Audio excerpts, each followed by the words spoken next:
قرآن مجید میں جو قسمیں آتی ہیں تو ہم تو قسم کھاتے ہیں کس اعتبار سے؟ کسی عظیم شے کی قسم کھائیں گے، اللہ کی قسم، قرآن کی قسم وغیرہ. لیکن یہ کہ ظاہر بات ہے اللہ تعالیٰ سے عظیم تر تو شے کوئی ہے نہیں. اللہ جب قسم کھاتا ہے تو اس میں عظمت کا پہلو نہیں ہوتا. ہمارے ہاں مفسرین نے اس معاملے میں خام خواہ محنتیں کی ہیں. والتین والزیتون، انجیر اور زیتون پر قسمیں کھائی گئی ہیں، تو اب اس کے حوالے سے انجیر کے خواص کیا ہیں، فوائد کیا ہیں، طبی طور پر کیا اس کے اندر جو ہیں وہ مفادات ہیں، فوائد ہیں. حالانکہ یہ چیز نہیں، بنیاد جو ہے صرف شہادت. اللہ کی قسم بھی ہم جب کھاتے ہیں تو کیوں کھاتے ہیں؟ کس بات پر کھاتے ہیں؟ اپنے کسی سٹیٹمنٹ پر اللہ کی قسم کھاتے ہیں کہ میں اللہ کو گواہ کر کے کہہ رہا ہوں کہ جو کچھ میں کہہ رہا ہوں یہ ٹھیک ہے، یا کسی وعدے پر اللہ کی قسم کھاتے ہیں کہ اللہ کی قسم میں تمہاری یہ بات پوری کر دوں گا. تو گویا کہ مقصود کیا ہے؟ گواہی. اللہ گواہ ہے، اللہ کو گواہ کر کے اللہ شہید بیننا و بینکم، اللہ گواہ ہے ہمارے اور تمہارے مابین. تو قرآن مجید میں جو قسمیں اللہ نے کھائی ہیں ان میں مجرد شہادت ہے پیش نظر، اس میں عظمت کا پہلو نہیں ہوتا. اس لیے کہ یہاں قسم کھانے والا عظیم ترین ہے، اس سے عظیم تر تو کوئی شے ہے نہیں. اب زمانے کی گواہی کیا ہے وہ میں آپ سے عرض کر چکا ہوں. پوری انسانی تاریخ کا جو بھی چشمدید گواہ ہے وہ زمانہ ہے. یہ زمانے کی چادر سورہ اعراف کے اندر آپ اس کو دیکھیں گے. پہلے وہ تخلیق آدم وغیرہ کا ذکر ہوا ہے، اس کے بعد قیامت کا ذکر، اور اس کے بعد جو کچھ ہونا ہے جنت والے اور دوزخ والے اور اصحاب الاعراف ان کا قصہ ہے. یہ تو گویا کہ دو انتہائیں ہو گئی، ابتدا انتہا.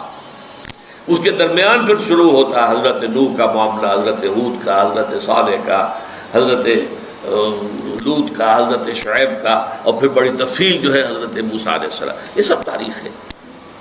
یہ زمانہ ان تمام چیزوں کے تہذیب ابری چھا گئی دنیا میں، پھر ختم ہو گئی.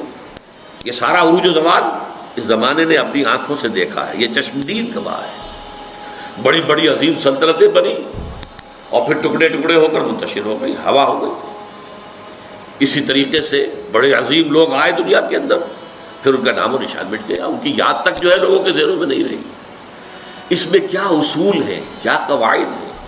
عروج ہوتا ہے تو کیوں ہوتا ہے، زوال ہوتا ہے تو کیوں ہوتا ہے؟ قرآن مجید ان سب سے بحث کرتا ہے.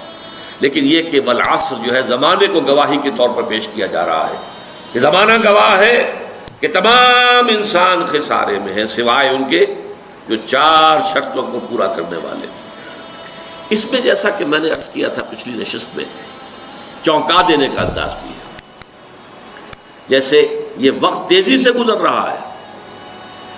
آپ انگریزی میں بھی کہتے ہیں catch the time by the forelock, وقت کو اس کے ماتھے کے بالوں سے پکڑ کے رکھو کیونکہ یہ تو تیزی سے چلا جائے گا. اور یہی ہمارا اصل سرمایہ ہے. اسی میں کچھ بنانا ہے، اسی میں کچھ کرنا ہے، اسی میں کچھ کمانا ہے. اس کے لیے بڑی پیاری مثال دی ہے بعض مفسرین نے. ایک صاحب نے اپنا مشاہدے کی بنیاد پر لکھا کہ میں ایک دفعہ شام کے وقت ایک بازار منڈی اس میں سے گزرا تو میں نے دیکھا ایک برف بیچنے والا بہت چیخ چیخ کر اپنے برف کو بیچنے کے لیے لوگوں کو متوجہ کر رہا تھا. اس کی حالت جو تھی وہ بڑی ڈیسپریٹ. کیوں انہوں نے سوچا؟ اس لیے کہ اس کا برف تو پانی ہو جائے گا، زیرو ہو جائے گا اگر بکا نہ. کوئی بساتی ہے، اس کا سامان ہے، نہیں بکا ہے، کوئی بات نہیں، دکان بند کرے گا، اگلے روز آئے گا، وہ سامان تو اس کے پاس ہے نا. اس کی اصل راس تو کہیں نہیں گئی، اس کا اصل سرمایہ تو محفوظ ہے. لیکن یہ برف کا تاجر جو ہے، یہ تو برف اگر بکی نہ تو پانی ہو گئی، ختم، اصل راس المال بھی گیا. انسان کی حیثیت برف کے تاجر کی ہے. اس کی زندگی کی برف گھل رہی ہے، تیزی کے ساتھ پگھل رہی ہے.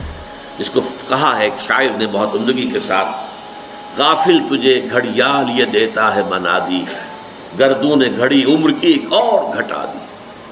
عام طور پر تو ہم سمجھتے ہیں میری عمر پہلے 60 برس تھی، اب 61 ہو گئی، بڑھ گئی. بڑھی کہاں ہے، کم ہو گئی.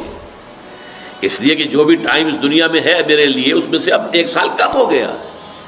1 گھنٹہ جو گزرا ہے، 1 گھڑیال بجا، 1 گھنٹہ اور یہ 1 گھنٹہ میری زندگی میں سے کم ہو گیا ہے. غافل تجھے گھڑیال یہ دیتا ہے منادی، گردون گھڑی عمر کی ایک اور گھٹا دی. تو یہ وہ چونکا دینے کا انداز ہے.